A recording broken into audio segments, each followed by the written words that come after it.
Hello student, Ikra Primary English Medium School, Un Surat Branch, Standard 5th, Subject Environmental Studies, Chapter number 3, Name from Tasting to Digesting, Teacher name Samrin Serali. Let's get started.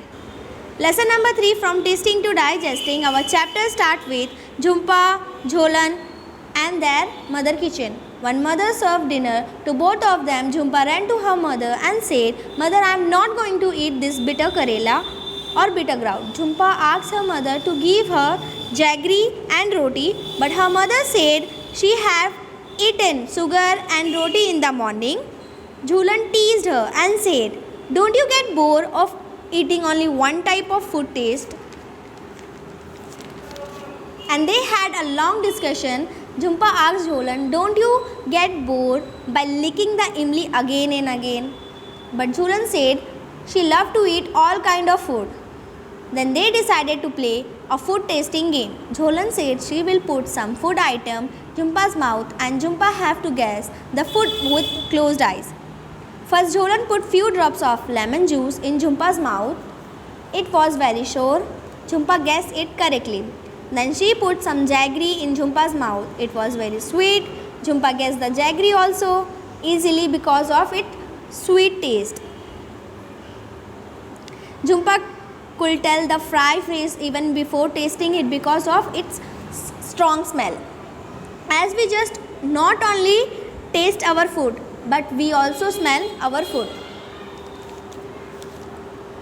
Next, Jholan asked Jhumpa to close both her nose and eyes, and then she gave her something to taste. It was bit bitter, little salty, and somewhat sour. And this is what was it? It was the bitter ground sabzi.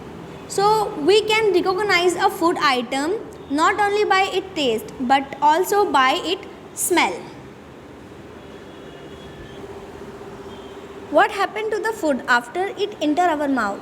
So first we chew the food. Our teeth help us to chew the food and make it into a fine paste so that we can swallow it easily. But meanwhile our saliva is also there, which mixes with the food and make it soft. The tongue helps us into 4 ways. It helps in moving the food from right to left and left to right for proper chewing. So help to mix the saliva with the food, push back with the food for swallowing, help to taste our food. So Neetu was giving a glucose drip because she was throwing up everything.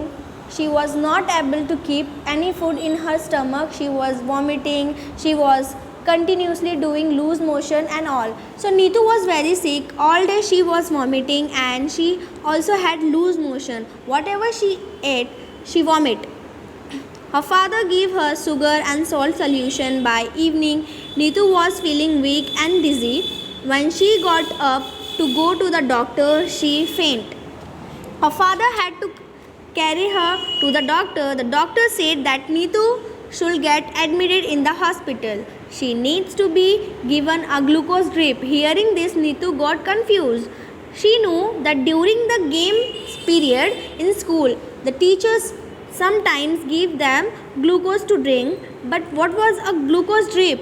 Doctor Auntie explained, your stomach is upset, your body is not keeping any food and water, and it has become very weak. The glucose drip will give you some strength quickly even without eating. Glucose drip is something very interesting. Glucose drip can give you energy and strength even without eating. Do you remember that in class 4th you made solutions of sugar and salt? Neetu father also made this and gave her. Why do you think this is given to someone who has vomiting and loose motion? In case of vomiting and loose motion, the amount of water, salt and sugar decreases in the body, which can be dangerous. Salt and sugar solution is given to replenish the loose.